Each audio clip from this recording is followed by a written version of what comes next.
Hello, and welcome to On Leading with Greatness. I am Jim Salvucci of Guidance for Greatness. This week's installment, Get Smart, how changing your mind can help enhance intelligence and abundance.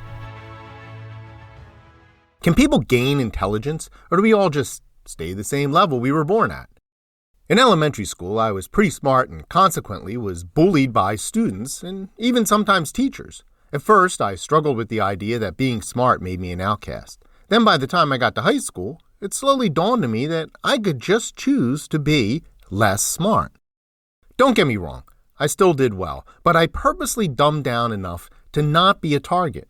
My high school was no bastion of intellectualism, and I learned to hide my smarts by actually being dumber, which caused my high school to treat me as less bright. Obligingly, I became even more so, and downward I went.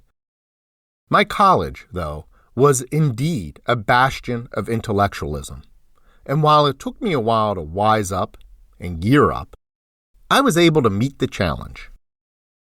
I can see now that my intelligence was variable, and that I could consciously choose my level of intelligence to match the given culture. This isn't a matter of just playing dumb or smart to accommodate a circumstance. It is about actually being so. Also, note that by intelligence, I don't mean learning, which is a process, not a quality. Learning, though, can be a major contributor to increased intelligence, which is what a growth mindset is all about. The notion of mindset change has emerged as almost a commonplace among educators in the decade and a half since Carol Dweck published her landmark book, Mindset: The New Psychology of Success. On a continuum, one can lean toward a fixed mindset, meaning a belief that intelligence is innate and immutable, or a growth mindset, meaning an understanding that effort in learning can enhance one's intelligence. The advantage of the growth mindset seems pretty obvious, and we can thank Dweck for finally breaking the back of the widely held belief that we are born either on the smart end of the scale or on the stupid end with little hope for change. As an educator, I'm troubled to admit that I long bought into that old idea of fixed intelligence. In my defense, so did pretty much everyone else because it was the only model we knew. My colleagues and I would consciously and unconsciously sort students into buckets of bright and not so bright, which no doubt affected their ability to learn. When a presumptively bright student failed, I would blame it on a lack of effort. When a seemingly not-so-bright student succeeded, I would be surprised and chalk it up as a fluke. Shame on me. The first time I heard an explanation of Dweck's growth mindset, it made intuitive sense, though. Despite my assumptions about student wherewithal, I knew deep down that students could get smarter. I'd seen it. I had personally experienced it. In the past, I would have said they had an innate talent all along that just needed to be brought out. How patronizing is that? In reality, they were likely applying themselves to learning and were actually becoming more intelligent. At its worst, the fixed mindset fixation has been used forever to justify oppressing and subjugating individuals and groups.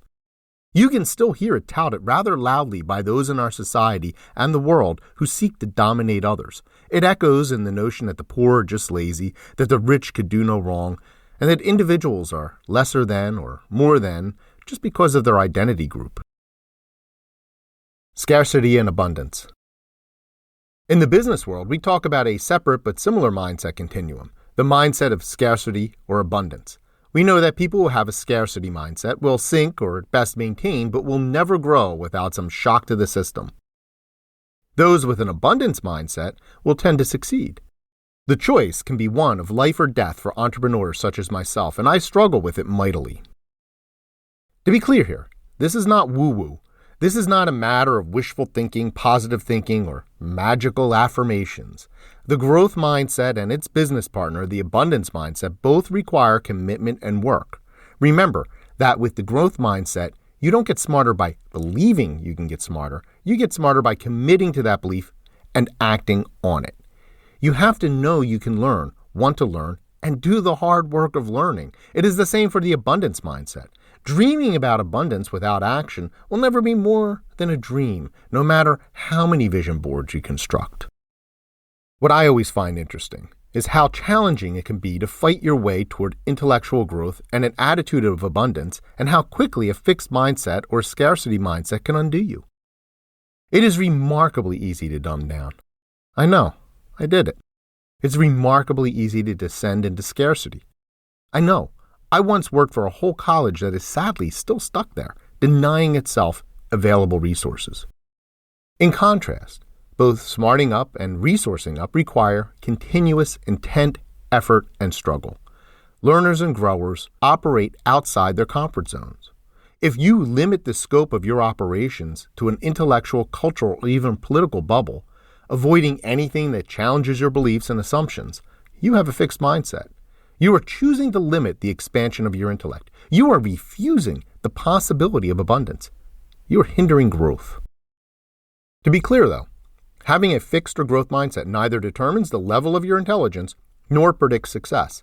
Mindset is an attitude or an internalized paradigm that leads to certain behaviors and outcomes. Highly intelligent and educated people can have a fixed mindset, just as a well-heeled chief executive or entire corporation can have a scarcity mindset. Your circumstances do not dictate your mindset. Your choices do. If you are fixed in place by a fixed mindset, you can choose to grow with a growth mindset. If you are scarred by a scarcity mindset, you can choose to dance with an abundance mindset. Your mindset is one of the few things entirely within your control. So take control. All you need to start is to change your mind. Where are you on the continuum of fixed and growth mindsets? Where are you on the continuum of scarcity and abundance mindsets? You can be the kind of leader who cultivates growth and abundance mindsets in yourself and in others, and I can help. Click on the essay for your free consultation and gift. Share your thoughts on this topic or participate in the discussion by leaving a comment or by contacting me directly by email, info@guidanceforgreatness.com. You'll need to register with Substack to leave a comment, which is painless and free. Please share this post on social media. And don't forget to subscribe to have On Leading with Greatness sent weekly to your inbox. I look forward to hearing from you.